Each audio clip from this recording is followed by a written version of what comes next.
Morjesta. Ja kertokaapa mikä tuota konetta vaivaa. Siihen tulee aina koodi F11, joka viittaa vedenpoisto-ongelmaan. Mä oon tehnyt tälle jo vaikka mitä. Mä oon tiskannut tämän alakerran jo monen kertaan. Eli ottanut tuon pois ja puhistanut tämän. Se ei oo mitenkään kauhean likainen. Ja sitten mä oon irrottanut tämän. Kattonut, että nuo tiivisteet on tosta ok. Nää on niin tiskattu. Tämähän saa tästä niinku vielä erikseen irti. Tuossa tuonne pieni nipukka sen saa auki ja tuolta se poistovesi virtaa tolleen. Mä tiskasin ne ja puhistin hammasharjalla ja ne oli ihan hyvän näköisiä kai. Sitten täältä lähtee vielä tämä poistopumpulle menevä. Tämä lähtee irti. Tuolla on tommonen kuula ja sekin liikkuu vapaasti tuolla. Tämänkin mä oon tiskannut niin hyvin kuin pystyy. No tiivistet on ihan ok kunnossa. Ja sitten tuolla on tuo poistopumppu. Tuo poistopumpun rupeli. Mä otin ensin toista ihan vaan lasilla tai mukilla ja sitten tämmönen lääkeruisku on tähän ihan kätevän. Ja nyt tuo pohja-alaskin on varsin siistissä kunnossa, kun mä oon sen niin monta kertaa sen jo käyttänyt auki ja puhistanut, että tää on melko puhas, mutta aina vaan tulee vikaa koodille. No sitten mä yhdellä sukulaisella sattuu olemaan tämmönen samanlainen kone, joka on toisen vian takia poistettu käytöstä, niin mä sain sieltä sitten varaosina nuo osat, eli tämän ja tämän murkulan ja sitten vielä poistopumpunkin vaihoen. Ja se oma poistopumppukin tuosta näytti kyllä ihan päällisin puoli ehjältä ja tuntui sillä jämäkältä, kun sehän sellainen pieni vastus, kun tuota siipiä pyörittää, niin se tuntui, pyöri ihan vapaasti, mutta tuntui semmoiselta just oikeanlaiselta, että ei se voinut olla siinäkään. En usko, että se alkuperäinenkään oli mitenkään viallinen. Sitten kuulin vielä yhden tämmöisen vinkin, että ottaa tämmönen Superloni tämmöisen suikaleen, leikkasi yhdestä vanhasta patjasta ja muiluttaa sen tonne siiven väliin. Koska sinne joskus, jos sinne jää vaikka lasin siru, niin sitä on hyvin hankala nähdä, kun se on kirkas ja koittaa pyöräyttää tuon Superlonin tuolta tuon pumpun kanssa ympäri. Jos siellä on sellainen lasisiru, niin se pitäisi tulla pois. Ei ollut. Tuokin on ihan puhas. Sitten kun tuolta koneen puolelta ei löytynyt mitään, niin sitten mä aloin epäillä, että täällä poistoletku, joka menee tonne ylös, niin otin sen irti ja katsoin ja se oli ihan...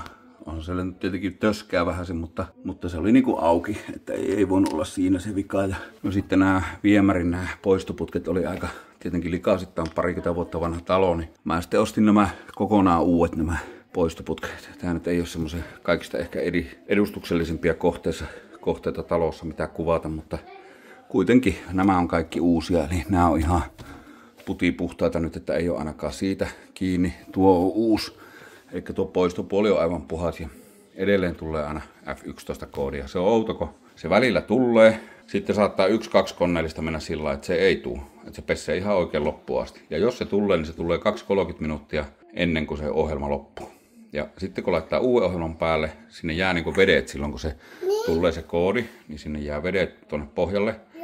Ja kun laittaa uuden koodi siitä alkuun, niin se silloin poistaa ihan oikein.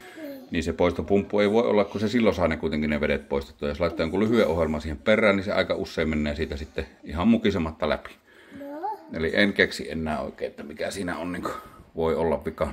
No sitten vielä yhden niksin sain. Mä en ollut aikaisemmin hoksannut, että tämä lähtee täältä irti.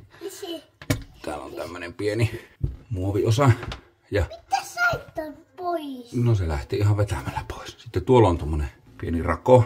Ja mä oon ymmärtänyt, että siellä on niinku paineanturi, joka mittaa jollakin lailla veden painetta tai joku semmonen pintavahti, mikä lienee. Niin se on kuulemma, että sinne voi jäädä semmoista moskaa, että jos se anturi mittaa väärin sen veden paineen tai määrän, kumpaa se nyt sitten mittaakin vai mittaako se paineen kautta määrää, mutta kuitenkin, niin että jos täällä on moskaa, niin sitten se voi niinku luulla, että se on tyhjempänä tai täydempänä ja sitten se antaa sen vikakoodin, niin mä koitan rassata puhtaaksi. Ei ainakaan mitään hirvetä mämmöjä tuu. Niin sitten mä koitan vielä, että mä painan paineella tuonne niin tuolla ruiskulla.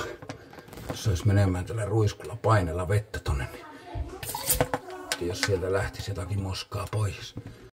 Sitten vielä uudestaan kokeillaan tonne. Jos sais painettua oikein nopeaa sen tonne. No, että tulisiko sieltä. Ei sieltä kyllä mitään tuu. Tämähän itse asiassa tämä, mikä tästä lähti tää suoja, niin tällähän on aika hyvä tätä rapata, kun tuo menee tuo kärki tuonne. Niin. Ja tää on tämmönen pehmeä ja taipusa, niin tää ei varmaan rikoo ainakaan ihan helposti mitään. Että jos tuonne olisi jäänyt jotain töskää, mutta ei sieltä mitään kyllä lähde. Voihan se olla se anturi tietenkin ihan rikkikin. En mä täältä keksi. No mun käsittääkseni mittaa lämpötilaa tai jotakin semmoista nämä anturit. Ja oliko se jotakin veden sameutta tai miten päin ne nyt mennäänkään, mutta ei täällä näy mitään. Mitään semmoista mikä olisi. Näyttäisi olevan vialla. Sitten mä vielä kaiken varalta otan nämä täältä. Hammasharjalla koitan, että jos tänne olisi jäänyt jotain töskää. Ja en aio käyttää enää tätä hammasharjaa. Niin, että jos täällä on jotain likkaa täällä, mutta varsin puhtaalta tuokin näyttää, että ei pitäisi olla. Mä laittelen nyt nämä takaisin paikalleen. Ja pistetään taas yksi koneellinen.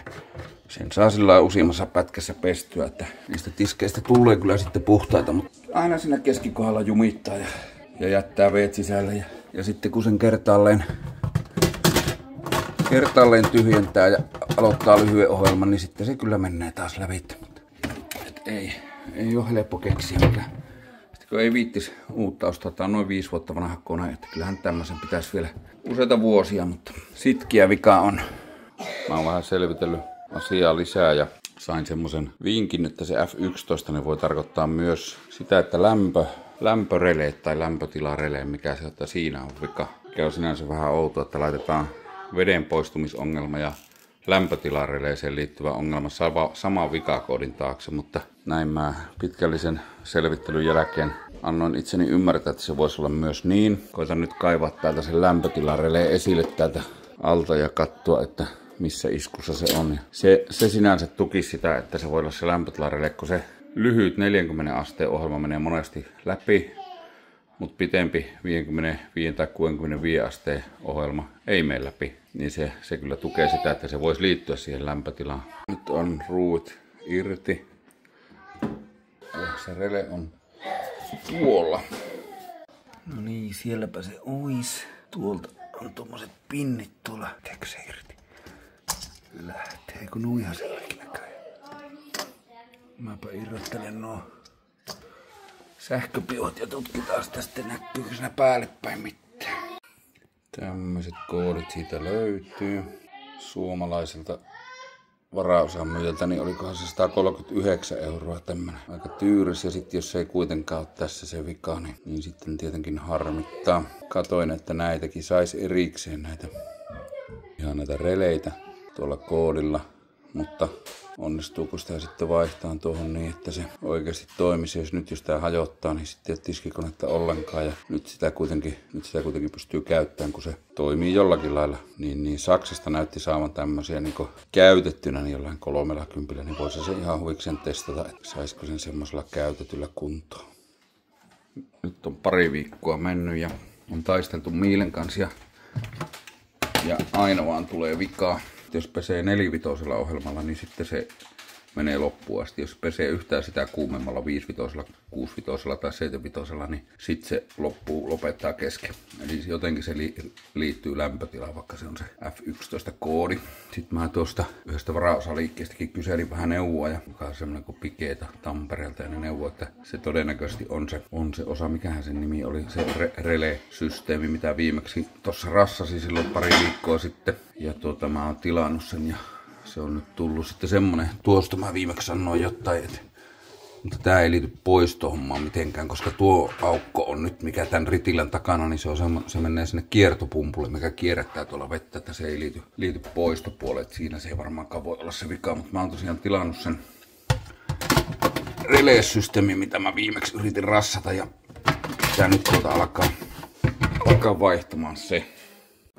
Eli tuohan se on se osa, mitä ne suositteli vaihtamaan ja mitä jo epäilin silloin. Ja tämmöisen tilasin eBaystä Saksasta. Lukee ainakin, että alkuperäinen Miele-osa. Ja koodit piti olla samat 9053390. Ja nyt sitten otetaan tää vanha täältä pois. Otetaan tämä tuo nyt samoin päin tuossa lattialla tuo, mikä näyttää ainakin samalta. Sitten vaan mätkitään nuo liittimet tonne paikalleen. Noin. Sitten ripustetaan se tonne ylös. Naps ja kops. Se on siellä. Sitten mä laitan ton pohjapelin paikalle ja sitten aletaan kokkeilemaan. Nyt on se mötikkä siellä takaisin pohjapaikallaan ja se on eka kertaa pyörimässä. Sitten mä laitoin tuo 75 eli kuumimman ohjelman.